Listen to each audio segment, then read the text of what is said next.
अपने अंदर सकारात्मक सोच को रखो। आप वैसे ही दिन ब दिन बनते जाओगे। जैसा सोचोगे वैसा ही आपके साथ होगा। सकारात्मकता मनुष्य के शरीर में बहुत ही महत्वपूर्ण है।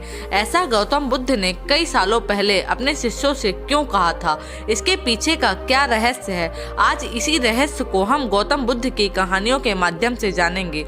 तो बिना देर किए चलिए कहानी की शुरुआत करते हैं। पहली कहानी, मन की अशांति। बहुत पुराने समय की बात है। एक व्यक्ति अपने जीवन में अध्यात्म सहित कई जरूरी ज्ञान को प्राप्त करना चाहता था, ताकि वह अपने जीवन को अच्छे से समझ सके और किसी भी तरह की स्थिति में या परिस्थिति में उसका मन विचलित ना हो। वह जानता था कि मेरी मदद सिर्फ महात्मा बुद्ध ही कर सकते हैं। उसकी महात्मा बुद्ध से ज्ञान प्राप्त करने की लालसा बहुत तीव्र थी। तो इस तरह खूब सारा अध्यात्म ज्ञान पाकर अपने जीवन को बेहतर और सुखद बनाने की चाह में वह व्यक्ति महात्मा बुद्ध के पास जा पहुंचा। उस व्यक्ति ने हाथ जोड़कर बुद्ध से कहा कि हे बुद्ध, कृपया आप मुझे अपना शिष्य बना लीजिए। मैं आपसे बहुत सारा ज्ञान सीखना चाहता हूँ, जिससे मेरी जिंदगी बदल सके और मैं अपनी जिंदगी में आगे बढ़ सकूं, अपनी जिंदगी को और बेहतर बना सकूं। बुद्ध ने उस व्यक्ति की तरफ देखा और कहा, बेटे, यदि तुम मुझसे शिक्षा ग्रहण करना चाहते हो या मुझसे कुछ सीखना चाहते हो तो तुम आज से 10 दिन बाद मेरे पास आना। वह व्यक्ति 10 दिन बाद लौटकर फिर महात्मा बुद्ध के पास आया और कहने लगा, हे बुद्ध, 10 दिन पूरे हो चुके हैं, अब आप मुझे शिक्षा दीजिए। बुद्ध का फिर से यही जवाब था, यदि कुछ सीखना है तो तुम 10 दिन के बाद आओ। ऐसे ही कई महीनों तक चलता रहा। जब जब शिष्य उनके पास आता था, गौतम बुद्ध हर बार उससे यही बोलकर वापस भेज देते कि 10 दिन के बाद आना।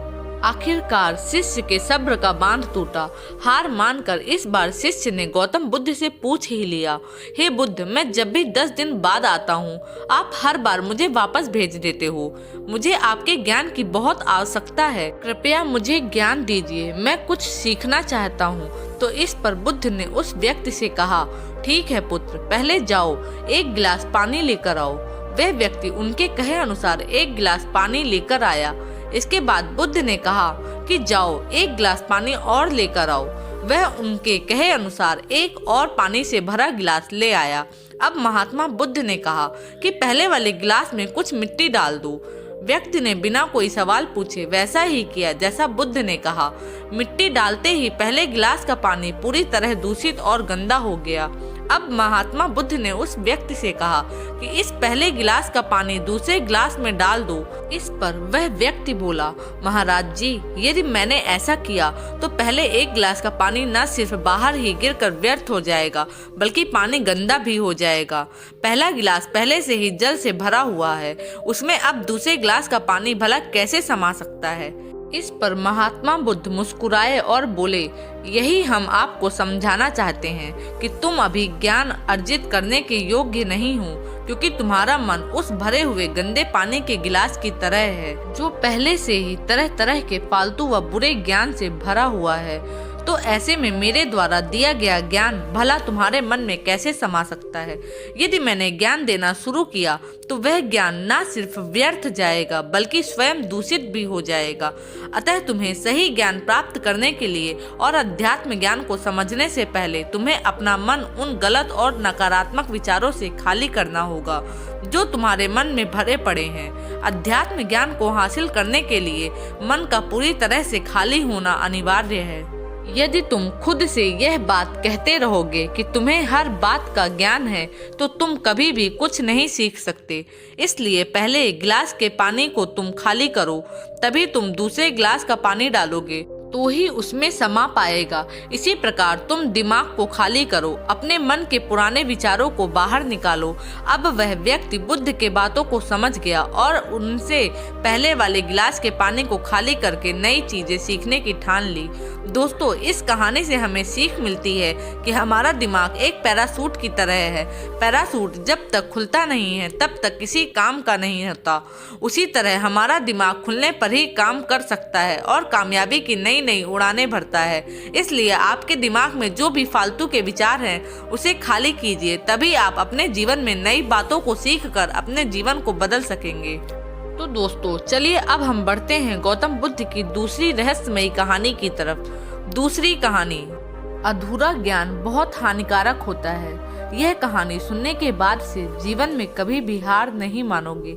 एक समय की बात है, गौतम बुद्ध के हजारों शिष्य उनके पास अध्ययन करने आते थे। गौतम बुद्ध से जब भी कोई किसी चीज से ज्ञान प्राप्त कर लेता था तो उसे किसी दिशा में लोगों को जागरूक करने तथा शिक्षा देने के लिए भेज दिया जाता था।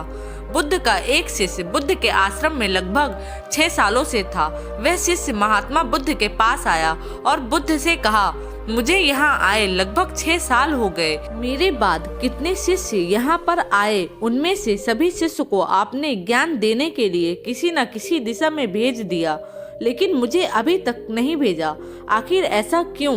क्या मुझे आपका ज्ञान प्राप्त नहीं हुआ है? बुद्ध मुस्कुराए और बोले, यह तो तुम्हें खुद ही समझना पड़ेगा कि मेरा ज्ञान तुम्हें प्राप्त हुआ है या नहीं। शिष्य बोला, हे बुद्ध, आपने इन 6 सालों में जो मुझे उपदेश दिया है वह मुझे सब याद है। आपकी बताई हुई एक एक बात मुझे सब याद है। आप कुछ भी मुझसे पूछ सकते हैं, मैं हर उत्तर देने के लिए तैयार हूँ। आप मुझे एक मौका तो दें ताकि मैं किसी भी दिशा में जाकर लोगों को अपने ज्ञान के बारे में बता सकूं। इस पर बुद्ध ने बोला कि ज्ञान की बात को याद रखने से कोई फायदा नहीं जब तक तुम उस आदत को खुद नहीं अपनाओ। शिष्य ने कहा, जो भी हो कृपया मुझे एक मौका जरूर दें। आप मुझ पर भरोसा रखें, मैं सभी को अपने ज्ञान से प्रभावित कर सकता हूँ। मैं लोगों को ऐसी बातें बता सकता हूँ जिससे लोगों के जीवन में शांति आ जाएगी और वह अपना जीवन शांतिपूर्ण तरीके से जी पाएंगे। तो फिर बुद्ध ने कहा, अभी तुम तैयार नहीं हो। जब तुम उसके लिए तैयार हो जाओगे तो फिर मैं तुम्हें खुद ही किसी दिशा में जाने के लिए बोल दूंगा। शिष्य ने कहा, क्या आपने मुझे इन 6 वर्षों में इतना भी ज्ञान नहीं दिया कि मैं किसी को प्रभावित ना कर पाऊं? बुद्ध ने कहा, ठीक है, तुम पूर्व दिशा में चले जाओ। वहाँ एक गांव मिलेगा, वहाँ से भिक्षा मांग कर लाना और अपने ज्ञान से लोगों की मदद करना। कल सुबह तुम वहाँ अकेले जाना और शाम को आकर मुझे बताना कि तुमने लोगों की सहायता कैसे की। शिष्य यह बात सुनकर बहुत खुश हुआ और आशीर्वाद लेकर चला गया। वह रात भर ध्यान समेट रहा और मन ही मन सोच रहा था कि मैं वहाँ ज्ञान का ऐसा छाप छोड़ूंगा कि वे यहाँ के लोगों के साथ बुद्ध भी मुझसे प्रभावित हो जाएंगे। सुबह उठकर वह महात्मा बुद्ध को प्रणाम करने गया। उन्हें प्रणाम करके वह पूर्व दिशा की तरफ निकल गया। शाम को जब वह वापस आया तो बुद्ध ने देखा कि शिष्य के माथे पर चोट लगी है और खून बह रहा है। बुद्ध ने उन्हें पट्टी की और पूछा, तुम्हें चोट कैसे लगी? शिष्य ने कहा, वहाँ के लोग बेहद ही दुष्ट हैं, उन्हें जरा भी बुद्धि नहीं है। मैं उस गांव में भिक्षा लेने गया पर किसी ने मुझे भिक्षा नहीं दी, सब मुझे वहाँ गालियाँ दे रहे थे। एक व्यक्ति ने भिक्षा तो दी थी लेकिन नीचे फेंक कर और कहा, इसे उठा लो। मैंने उन्हें काफी समझाया लेकिन मेरी बात मानने को तैयार ही नहीं थे। उन्होंने मेरे साथ हाथापाई की जिससे मुझे चोट लग गई। बुद्ध, आप मुझे दूसरी जगह भेजिए जहाँ के लोगों में ज्ञान हो, वह इस तरह ना हो। बुद्ध शिष्य की बात सुनकर मुस्कुराए और बोले, अगर दूसरे गांव में भी ऐसे ही गांव के लोग होंगे तब तुम क्या करोगे? शिष्य ने कहा, हे बुद्ध, मैं ऐसे लोगों को कोई ज्ञान नहीं दे सकता। वह लोग अज्ञानी हैं, उन्हें कौन समझाए? बुद्ध ने कहा, वह लोग अज्ञानी नहीं बल्कि ज्ञानी हैं। उनके पास बहुत ज्ञान है परंतु उनके पास खुद का ज्ञान है। अब अगर तुम किसी दूसरे के ज्ञान को चोट पहुंचाओगे तो वह कुछ तो कहेंगे ही। तुम्हें ऐसे लोग हर जगह मिलेंगे, तब तुम अपना ज्ञान उन्हें कैसे दोगे? बुद्ध ने कहा, आज तुम आराम करो, कल शाम को मेरे पास आना। शिष्य बुद्ध को प्रणाम करके चला गया। अगली शाम जब वह वापस बुद्ध के पास आया तब वहां बुद्ध के एक और शिष्य मौजूद थे। उनके हाथ में भी चोट लगी हुई थी। बुद्ध ने शिष्य के हाथ पर चोट देखकर उस पर पट्टी की और उससे पूछा, तुम्हें यह चोट कैसे लगी? शिष्य ने कहा, आपने पूर्व की ओर एक गांव में मुझे जाने के लिए कहा था तो वहीं मुझे चोट लगी। बुद्ध ने कहा, वहां तुम्हारे साथ क्या क्या हुआ, तुम मुझे बताओगे? शिष्य ने कहा, वहां पर मैंने सबसे भिक्षा मांगी लेकिन किसी ने भी भिक्षा नहीं दी। एक व्यक्ति जिसने भिक्षा दी तो मुझे जमीन पर फेंक कर दी थी और कहा उसे उठा लो, तो मैंने उसे उठाकर अपने झोले में रख लिया और मैंने उसे सफल होने का आशीर्वाद दिया। तब उस व्यक्ति ने मुझसे कहा, आप बड़े अजीब लगते हो, मैं आपका अपमान कर रहा हूँ और आप मुझे आशीर्वाद दे रहे हो। तो मैंने उनसे कहा कि आप दानी हो, आपने मुझे दान दिया है, इसलिए मैं आपको आशीर्वाद दे रहा हूँ। और मैं यह कहकर वहाँ से आगे चला गया। फिर आगे जाकर कुछ लोगों ने मुझे वहाँ से वापस जाने के लिए कहा। उन्होंने मुझे कुछ अपशब्द कहे और मुझ पर पत्थर भी फेंके, जिससे मुझे चोट लग गई। और जब मैं वापस आ रहा था तब रास्ते में मैंने एक माँ को रोते हुए देखा। वह अपने बीमार बच्चे को लेकर चिंतित थी। मैं तुरंत जंगल से जाकर उसके लिए जड़ी बूटी लाया, लेकिन वहाँ के कुछ लोग जड़ी बूटी देने नहीं दे रहे थे। फिर मैंने उनसे विनती की कि वह मुझे उस बच्चे का इलाज करने दे। उसके बाद वह जैसा कहेंगे मैं ठीक वैसा ही करूँगा। फिर जिस व्यक्ति ने मुझे भिक्षा दी थी उसने गांव वाले को समझाया। तब उन्होंने मुझे उस बच्चे को जड़ी बूटी लगाने दी। उसके कुछ देर बाद वह बच्चा ठीक हो गया। फिर गांव के जिन लोगों ने मुझसे अभद्र व्यवहार किए थे उन्होंने मुझसे माफ़ी मांगी और धन्यवाद कहा। फिर मैं वहां से वापस आ गया। हे बुद्ध, मेरी आपसे एक विनती है। उस गांव के लोग बहुत भोले भाले हैं। क्या मैं रोज उसी गांव में जाकर भिक्षा मांग सकता हूँ? यह सभी बातें पहला शिष्य खड़ा होकर बड़े ध्यान से सुन रहा था। उसने यह सुनते ही बुद्ध के चरणों में गिरकर कहा, हे बुद्ध, मैं समझ गया हूँ कि अभी मैं उस लायक नहीं हुआ हूँ कि मैं दूसरों को ध्यान दे सकूं। फिर बुद्ध ने कहा कि हमें बाहर वैसे ही लोग दिखाई देते हैं जैसे हम अंदर से होते हैं। जब तक स्वयं को नहीं बदल सकते तब तक किसी को नहीं बदल सकते। खुद में बदलाव लाना सबसे जरूरी है। अपने आप में ही बदलाव लाकर ही हम इस दुनिया को जीत सकते हैं। तो दोस्तों, यह जीवन बदल देने वाली बुद्ध की कहानी आपको कैसी लगी? उम्मीद करती हूँ इस कहानी से प्राप्त ज्ञान से अब आपके जीवन में सकारात्मक बदलाव जरूर आएगा। तो चलिए अब बढ़ते हैं हम हमारी दूसरी कहानी की तरफ। अगली कहानी, ज्यादा अच्छे मत बनो। एक बार की बात है, गौतम बुद्ध अपने शिष्यों के साथ बैठे थे। उसी समय राजा अजातशत्रु वहां पहुंचे और बुद्ध से कहने लगे कि हे बुद्ध, जब से मैं आपका शिष्य बना हर कोई मेरा शोषण कर रहा है। आपका शिष्य बनने से पहले सभी लोग मुझसे डरते थे, क्योंकि उस वक्त मैं बहुत कठोर था और मैं किसी की मौत की सजा देने से पहले एक बार भी नहीं सोचा करता था। लेकिन आपका शिष्य बनने के बाद मेरा किसी को दंड देने का मन नहीं करता और ना ही मुझे गुस्सा आता है। मैं शांत हो गया हूँ और सभी को दया भावना से देखता हूँ। लेकिन कुछ लोग मेरे इस बदलाव का अनुचित लाभ उठा रहे और इसने मेरे राज्य के लोगों को भी एक तरह के खतरे में डाल दिया है। कृपया आप मुझे बताएं कि मुझे अब क्या करना चाहिए। राजा अजातशत्रु की यह बात सुनकर गौतम बुद्ध उन्हें एक कहानी सुनाते हैं और कहानी कुछ इस प्रकार है। एक बार एक बड़े पेड़ के नीचे एक जहरीला सांप रहता था। पेड़ एक गांव के पास में एक कोने में हुआ करता था। वहां अक्सर सुबह शाम लोग बैठक लगाते थे और खूब बातें करते थे। लेकिन जब से उस पेड़ के पास उस सांप को देखा गया तब से लोगों ने वहां जाना बंद कर दिया। लेकिन कुछ लोग तो जानबूझकर वहां सांप को देखने आया करते और उसे छेड़ा करते। अब उस सांप को जब खतरा महसूस हुआ तो उसने खुद के बचाव के लिए लोगों पर हमला करना शुरू कर दिया। वह सांप अब अपने क्षेत्र में लोगों का आना भी बर्दाश्त नहीं करता था, जिससे गांव के कई लोगों की जान जाने लगी। इस तरह पेड़ के आसपास जब भी कोई हलचल होती तो सांप वहां आ जाता और हमला कर देता। सांप की दहशत अब पूरे गांव में हो गई। अब लोगों ने बिल्कुल ही उस पेड़ के पास जाना बंद कर दिया। एक दिन एक साधु उस गांव से गुजर रहे थे। तभी उस साधु की नजर उस विशाल से घने वृक्ष पर पड़ी, जिसके नीचे वह सांप रहा करता था। घने पेड़ को देखकर साधु के मन में विचार आया कि चलो वृक्ष की इस ठंडी छांव के नीचे बैठकर कुछ देर ध्यान लगाया जाए। उसी वक्त गांव के कुछ लोग अपनी गाय लेकर घर की ओर जा रहे थे। तभी उन लोगों की नजर जब उस साधु पर पड़ी जो उसी पेड़ की तरफ ही जा रहा था। तभी लोगों ने उस साधु को सांप के बारे में सावधान करते हुए कहा कि आप उस पेड़ के पास मत जाना। वहाँ एक जहरीला सांप रहता है जो जरा भी हलचल होने पर हमला कर देता है और अब तक कई लोगों को काट भी चुका है। लोगों की यह बातें सुनकर साधु मुस्कुराए और उस पेड़ की तरफ चल पड़े। जगह को थोड़ा साफ करके जैसे ही साधु ध्यान करने के लिए बैठे, तभी सांप हलचल सुनकर साधु के सामने आ पहुंचता है और फुंकार लगाता है।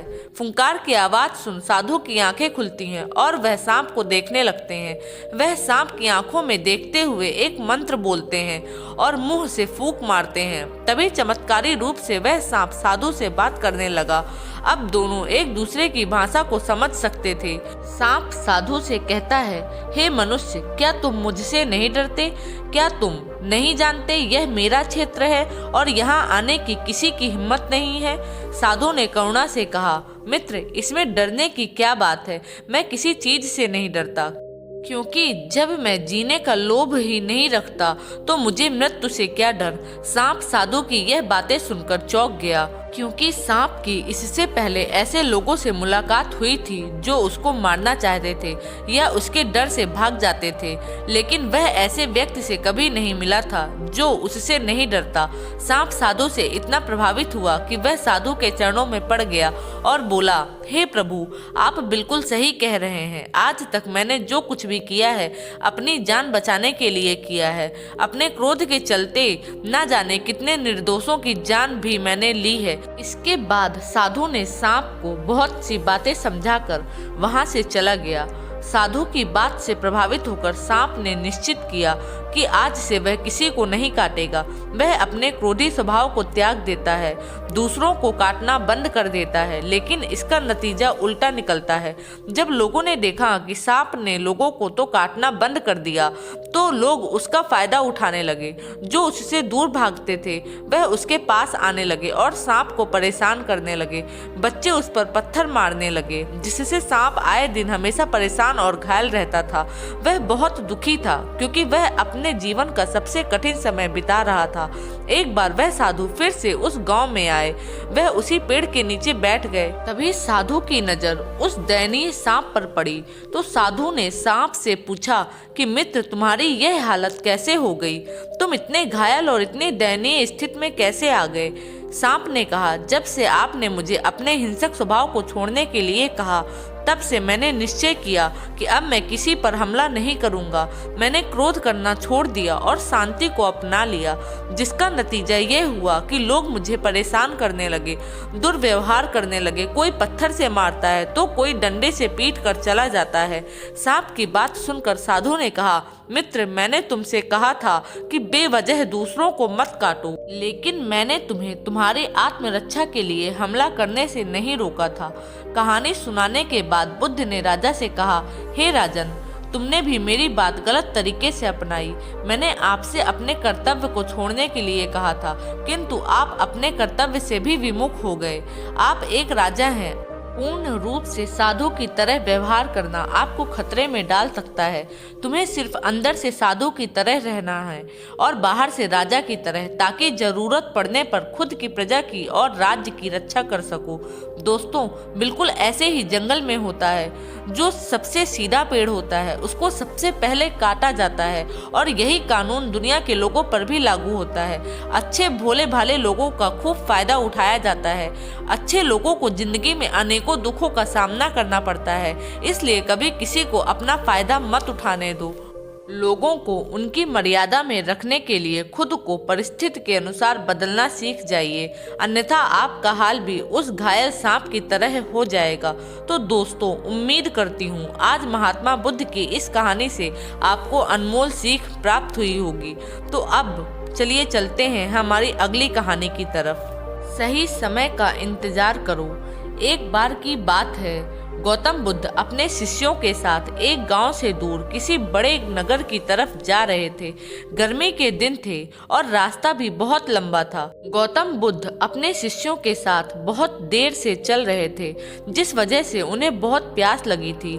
वहां से कुछ ही दूरी पर बरगद के वृक्ष के नीचे एक घनी छांव थी। सभी लोग उस वृक्ष के पास पहुंच जाते हैं। महात्मा बुद्ध अपने शिष्यों सहित वृक्ष की घनी छाया के नीचे विश्राम करने लगते हैं। बहुत देर से चलने की वजह से सभी का गला प्यास से सूख रहा था। यह बात बुद्ध जानते थे। बुद्ध ने अपने एक शिष्य को कहा, आप इस बरगद की छाया से 20 कदम दूर जाकर बरगद की 2 बार परिक्रमा करके वापस आओ। शिष्य वैसा ही करता है जैसा बुद्ध ने बताया। परिक्रमा के बाद जब शिष्य महात्मा बुद्ध के पास आया तो बुद्ध बोले कि क्या आपको किसी ठंडी हवा का अनुभव हुआ? शिष्य बोला, हाँ महात्मा बुद्ध, उस उत्तर दिशा की तरफ से मुझे कुछ ठंडी हवा का अनुभव हुआ था।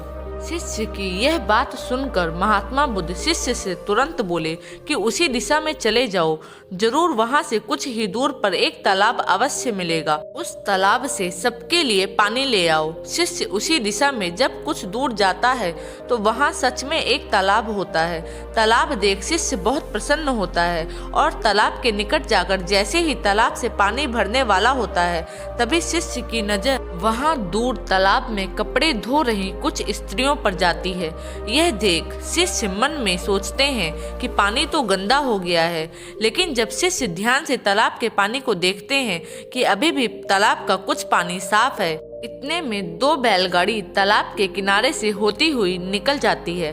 बैलगाड़ी के पहिए तालाब की मिट्टी के ऊपर इतनी जोर से निकलते हैं कि तालाब के नीचे बैठी हुई सारी मिट्टी तालाब के ऊपर आ जाती है, जिस वजह से तालाब का बचा हुआ पानी भी गंदा हो जाता है। यह देख शिष्य बिना पानी लिए क्रोध में महात्मा बुद्ध के पास वापस चला आता है। शिष्य बड़े ही निराशा भाव से महात्मा बुद्ध को सब बात बताता है। शिष्य की बातें सुन सभी शिष्य बोलते हैं कि हमें तुरंत यहाँ से निकलना चाहिए, किसी दूसरी जगह पानी की खोज करनी चाहिए, वरना प्यास के मारे हमारी जान निकल जाएगी। इधर महात्मा बुद्ध सभी को शांत होने के लिए कहते हैं और बोलते हैं कि धीरज रखो, कुछ देर यहीं बैठो, उचित समय आने तक संयम बनाए रखो। सभी महात्मा बुद्ध की बात सुनकर शांत हो जाते हैं और वहीं बैठ जाते हैं। कुछ समय बीत जाने के बाद महात्मा बुद्ध फिर से अपने शिष्य को उसी तालाब से पानी लाने के लिए कहते हैं। शिष्य बिना कोई सवाल किए उसी तालाब से पानी लेने के लिए फिर से चला जाता है। तालाब की हालत देख शिष्य को यकीन नहीं होता। तालाब का पानी पूरी तरह से साफ होता है। यह देख शिष्य बहुत खुश होता है और पानी भरकर महात्मा बुद्ध के पास जाता है। सभी पानी पीकर अपनी प्यास बुझाते हैं, लेकिन अभी भी सबके मन में यह एक सवाल था कि आखिर यह चमत्कार हुआ कैसे। तालाब का सब पानी तो गंदा था। उन्हें लगा कि जरूर यह बुद्ध की शक्ति है। इनमें एक शिष्य ने यह सवाल महात्मा बुद्ध से पूछ ही लिया कि यह चमत्कार आपने कैसे किया। शिष्य का जवाब देते हुए महात्मा बुद्ध बोले कि यह कोई चमत्कार नहीं, यह आपके सब्र का फल है। यह फल है आपके सब्र बनाए रखते हुए उचित समय के इंतजार का।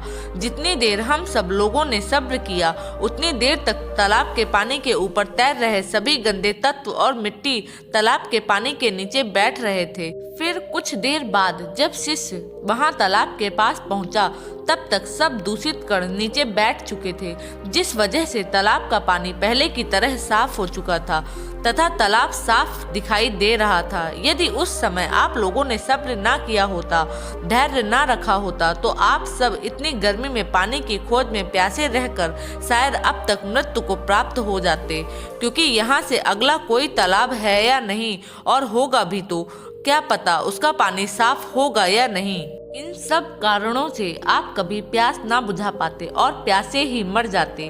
फिर इतना बोलने के बाद महात्मा बुद्ध शिष्यों को एक सीख देते हुए कहते हैं कि जैसी स्थिति हम लोगों के समक्ष आज आई है, वैसी ही स्थिति और मुश्किल दौर जिंदगी के हर मोड़ पर आएगी।